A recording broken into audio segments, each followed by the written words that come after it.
So not only is Valerie one of my favorite Amy Winehouse songs, this is one of my favorite pop songs of all time. Is Amy Winehouse pop? R&B? Soul?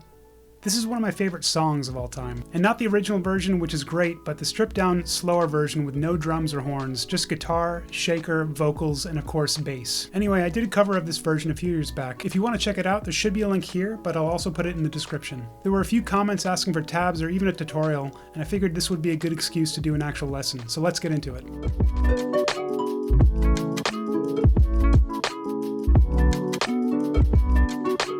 So the tune is in 4/4, it's in the key of E flat major, and the tempo is about 96 BPM. As for the form, there's really only two sections. There's a verse and there's a pre-chorus. There is a chorus, but it's the same chords and bass line as the verse. So with this kind of bare bones song that isn't super complex, there are a few big challenges that make all the difference. Number one is groove, feel, pocket, whatever you want to call it. 99% of the job of the bassist here is to place the notes in a way that just feels right. And that's often more challenging than it sounds. I think the sweet spot with a tune like this is to play everything just slightly on the back of the beat. The second thing that makes a big difference is variation. Since the form is pretty simple, there are some subtle changes, not even fills or riffs, but just changing articulation and rhythm. So I'll talk about two in particular, although there are much more than that. And the third thing, which I'd argue is significantly less important than the first two, are fills. There are three in particular that I'll check out from the original recording. So that's sort of the outline: grooves, variations, and fills. Feel free to jump around to whatever is the most interesting or relevant for you. Let's start with the two main lines from the verse and pre-chorus. So I'll play the verse once slowly and then I'll break it down.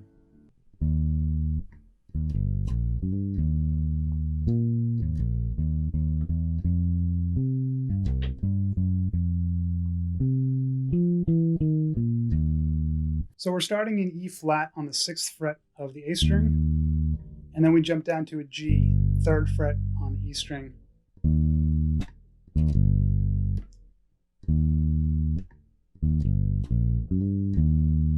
And then we play the arpeggio up, sliding into the G.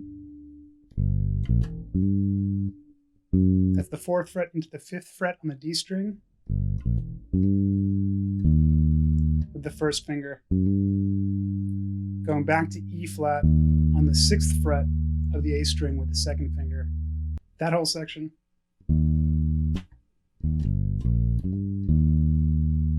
Continuing on,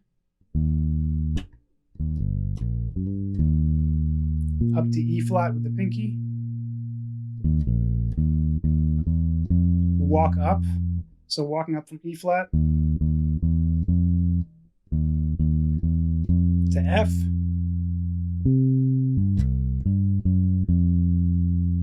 so again we've got a 5th there from F to C. So F, 8th fret on the A string, to C, 10th fret on the D string.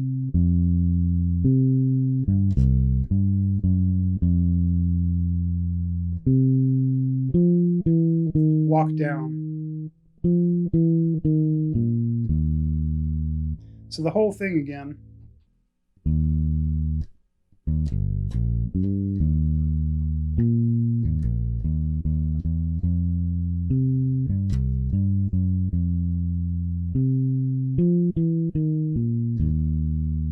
So that's it, that's the verse.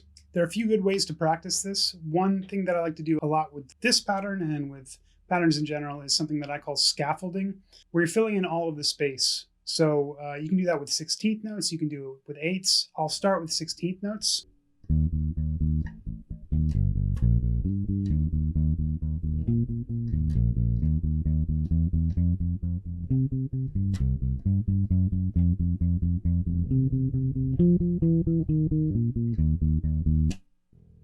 You can also do rhythms. 8th note followed by two 16th notes, so 1 and a 2 and a 3 and a, so 1 and a 2 and a 3.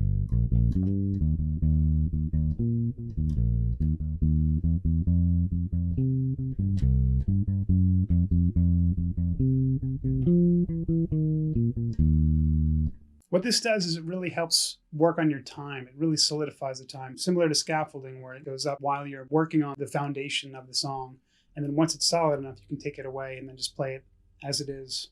So a couple of things about the verse. It sort of makes sense to start it with the first finger on that E flat, for a couple of reasons. That's where you wind up at the end of the pattern. And then there's also a variation that we'll talk about later. So that's the verse. The pre-chorus starts with just 8 notes, going from A flat to G.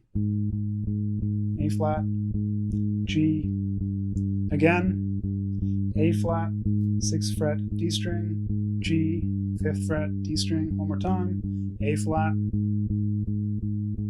G, and then we walk up. So we got B flat, 8th fret on the D string, down to B flat, 6th fret on the E string. And then we have these 16th notes.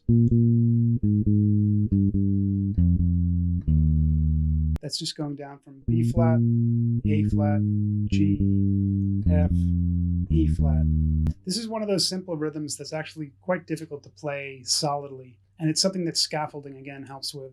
So I'll practice that with all the 16th notes. 1E and 2E and 3E and 4E and 1E. And I'll practice it with 8th note followed by 2 16th notes. 1. And also practicing counting out loud. 1 and 2 and 3 and 4 and 1. And the entire pre-chorus again.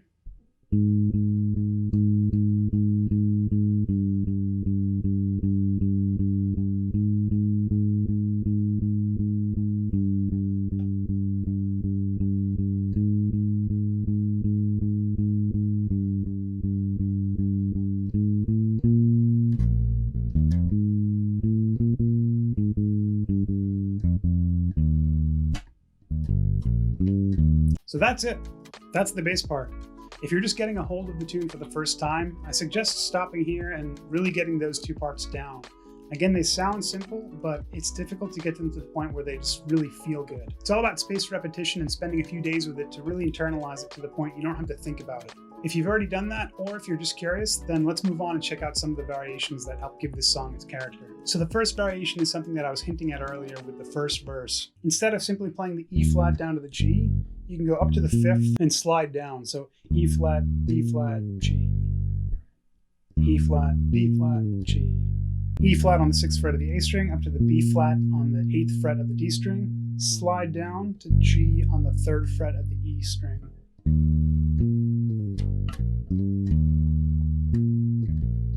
It's not a huge change from the regular part, but it's enough variation to make things interesting. And the second one I want to hit is in the last pre-chorus with those 8th notes. So instead of just playing those 8th notes straight,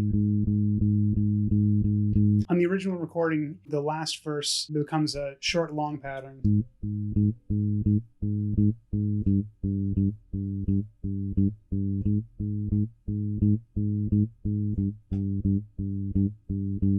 Pretty subtle, but the song is pretty simple and the form is simple, so these little things make a big difference. Now let's talk about some of the fills. There's 2 in particular that I'll go over, and one of them is also in that last pre-chorus. Coming in from those 8th notes.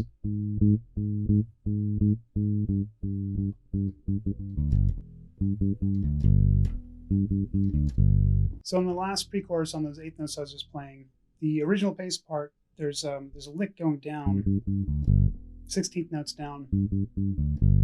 So ba ba ba ba. So in my right hand, 1 2 1 1 1. You can also alternate the fingers, 1 2 1 2 1. But I feel at faster tempos with articulation and evenness, sometimes raking can be a better alternative. Very small fill, but it gives enough variation to make things interesting. And then the last one that I'll mention is in the very last chorus, and it's coming out of the second half of the pattern, from the F. And the lick is...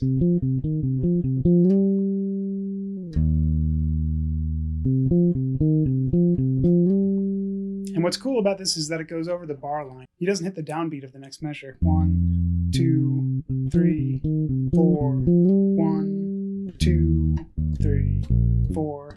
Again, 1 2 3 4 1 2 3.